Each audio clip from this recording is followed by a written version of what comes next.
mga kasari at heto na naman po tayo at nandito na naman po sa ating mga paninda. Magpa-price nga po tayo ngayong araw na to dahil nga po tayo ay maraming deliver. Yun nga lang mga kasari, ang aking pang-price ay disulat kamay. Sa dahilan naman po kasi ang aking pang-price tag ay talaga namang nahigit ang aking bebehan ay hayong gabot at nasira na ng tuluyan. Kaya naman po ngayon ako ay sulat kamay na lamang. Maganda rin naman to para malinaw na malinaw. Yun nga lang po syempre matrabaho kasi nga ay sulat kamay. Kaya mga kasari ay tara na magmano-mano sa pagpa-price tag. At ito nga po at aking inisa-isa na at talaga naman kahit ang Ariel ay laging may price. Dahil nga po talagang kahit ang sabon ay mabilis ding magtaas. Kaya naman pinapricean ko para aware din ang aking asawa kasi hindi lang naman ako ang nagtitinda, pati ang asawa ko. Ang akala niya ay yung old price pa rin pero nagtaas na pala, kaya naman aking pinapricean na din kahit ang mga sabon. At syempre nga ay talagang ayan nga at mano-mano ang ating pagpa-price ay dahil nga nasira at hindi pa tayo nakakabili. Gusto ko din naman kasi na pagka nagtinda ang aking asawa ay hindi na kailangan tumawag para itanong ang presyo para dire-diretso na rin siya sa pagtitinda.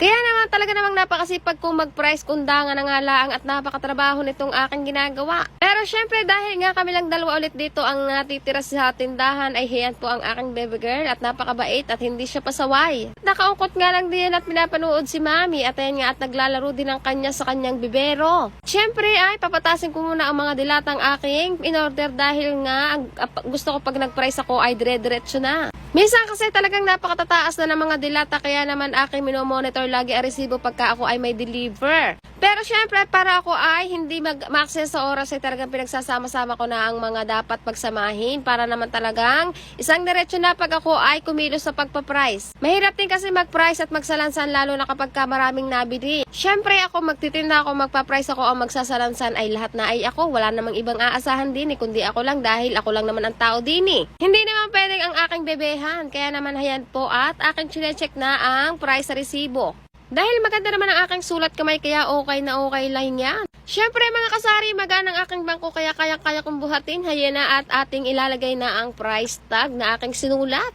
Alam niyo mga kasari ay hindi naman talaga biro ang mamuhunan dito sa tindahan kaya naman talagang napakahirap magpautang lalo na pagka daming daing na mga nautang. Tapos ay hirap namang magbayad, nakakainis naman akala ay nililiwat lang ang mga paninda. Di ba nga mga kasari tayo naman ay hindi nakakautang kaya naman lahat ng ating mga paninda ay kinakash natin.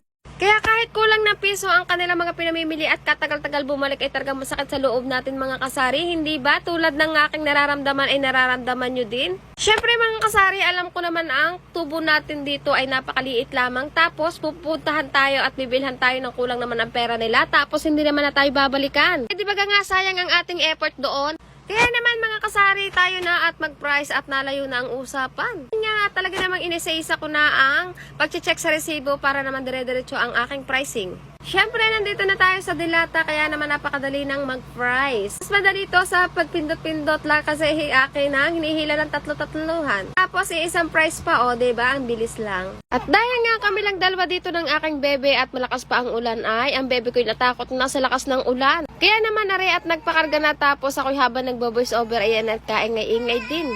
Kaya naman stop over muna tayo sa pagpa-pricing natin at atin munang intindihin ng ating bebehang ito.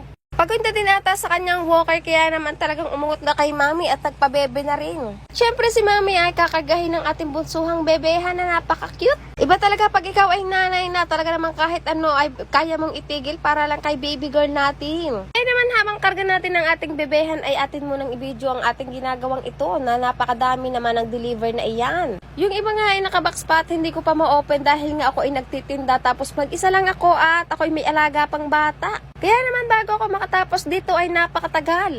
Pero di bale at matatapos ko rin yan bago matapos ang taon, charot. Syempre bago dumating yung asawa ko ay matatapos ko na rin yan. At ayan nga ang aking baby girl at kami ay magpapahinga muna. Dahil nga ako'y ngalay na ay ako'y naupo na muna. Ang hirap naman kasi pagkarga mo tapos laking-laki na ay napakabigat na ng aking bebehan. Kaya mas mainam na magbebehang kaming dalawa nang ako ay nakaupo para naman hindi sakop ko lahat ang bigat. At isa pa ay ako'y may binabantayan sa aking tapat ng bintana at ako nga ay walang item na yon. Kaya naman gusto kong kumuha na yon dahil nga ako'y walang deliver. Yan po ay ang Pepsi product. Ang tagal ko na kasing walang Pepsi product ay sakto naman lahat ng Pepsi product ay dala niya. Yun nga lang ay mga plastic bottle. So yan po at balik tayo dito sa aking pricing dito sa aking mga dilata dahil nga po ang aking bebehan ay naibaba ko na. Medyo nag-shortcut nga tayo dahil nga po ako ay nagpadede at nagpabebe muna at ang aking bebehan ko ay pinatulog ko na din. Yun lang mga kasari for today's video at ako muna ay magpa-price ng aking matapos na ang aking ginagawang ari. Dahil napakadami pa at pag ako'y bumidyo na ng bumidyo ay wala akong matatapos din eh. Baka mamaya ay gising na naman ang aking bebe girl ay hindi ko pa natatapos ang aking pricing. Yun lang mga kasari.